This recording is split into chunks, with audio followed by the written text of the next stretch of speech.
Madame la présidente, monsieur le ministre, madame la rapporteure, monsieur le rapporteur, chers collègues, le projet de loi que nous examinons aujourd'hui ne doit pas être traité à la légère, car il n'est pas une simple réponse à apporter à la crise de la jaunisse de la betterave sucrière, il est un précédent.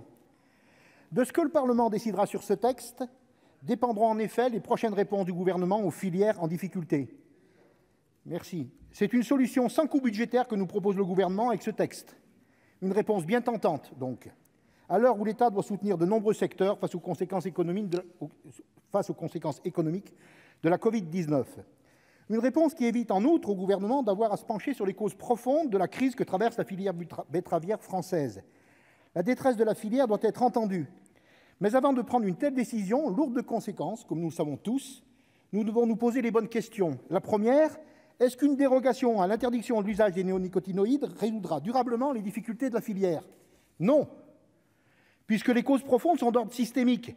Certes, la jaunisse de la betterave vient exacerber les difficultés rencontrées par les producteurs dans certains territoires, mais elle est loin d'expliquer à elle seule la fragilité de la filière sucrière. En 2019 déjà, les principaux sucriers fermaient des usines et supprimaient des emplois. Ce n'était pas en raison du déficit de la production des betteraves, mais la conséquence directe, la suppression des quotas sucriers et du prix minimum garanti en 2017, qui ont entraîné un effondrement des prix. En 2016, les acteurs de la filière betterave espéraient que la libéralisation du marché du sucre leur permettrait d'augmenter leur rendement et leur marge.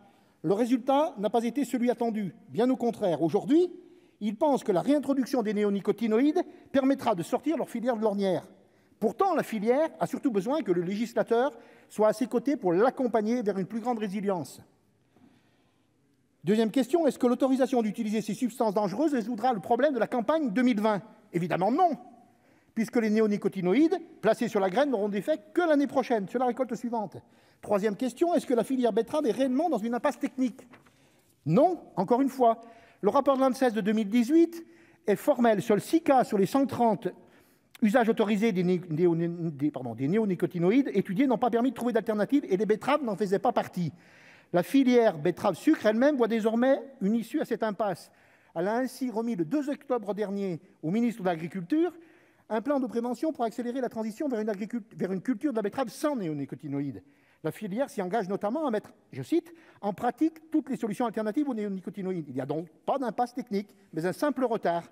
Retard qui n'aura pas été le même, monsieur le ministre, je suis désolé si vous n'êtes pas d'accord, mais si la filière s'était saisie, dès la loi biodiversité de 2016, du nécessaire travail à mener pour dégager des alternatives.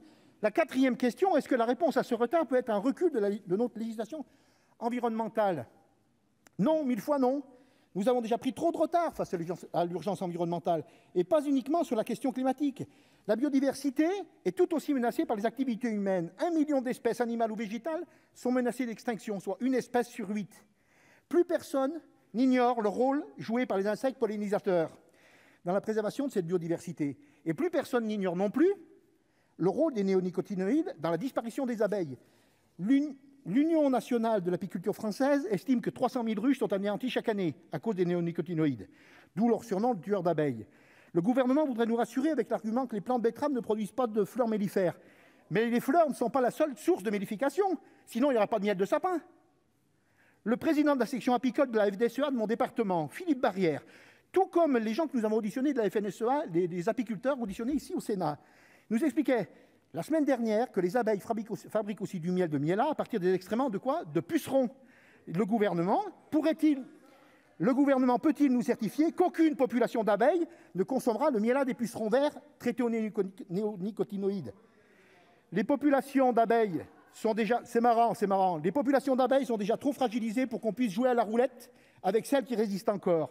Enfin, ce recul ouvrira inévitablement la voie à d'autres reculs, à commencer par des dérogations demandées par des filières pour lesquelles l'ANSES n'a pas encore trouvé d'alternative plus efficace. Et vous verrez, il y a des amendements qui vont arriver dans ce sens-là. Et ça démontrera la raison pour laquelle nous voterons contre. La cinquième question, existe-t-il un autre chemin pour accompagner la filière betterave que celui de la régression environnementale? Oui, si le gouvernement veut vraiment aider cette filière, il ne doit pas faire l'économie ni d'un soutien financier de court terme, ni d'une réflexion de fond sur sa structuration. Notre groupe socialiste, écologique et républicain fera, dès l'examen du projet de loi de finances, des propositions pour la création d'un fonds d'urgence pour aider la filière à passer le cap de la campagne 2020. À plus long terme, il faudra accompagner la filière dans le développement des alternatives chimiques et agronomiques dans lesquelles elle veut bien s'engager désormais. Nous pourrons nous appuyer sur les pistes dégagées par nos collègues députés socialistes dans le plan B comme betterave. Mais il nous faut d'abord rejeter ce texte qui ne répond ni à l'urgence ni aux problèmes structurels de cette filière et qui n'est en somme qu'une nouvelle impasse pour celle-ci. C'est à cela que nous vous invitons, mes chers collègues, en vous demandant de vous prononcer contre ce texte.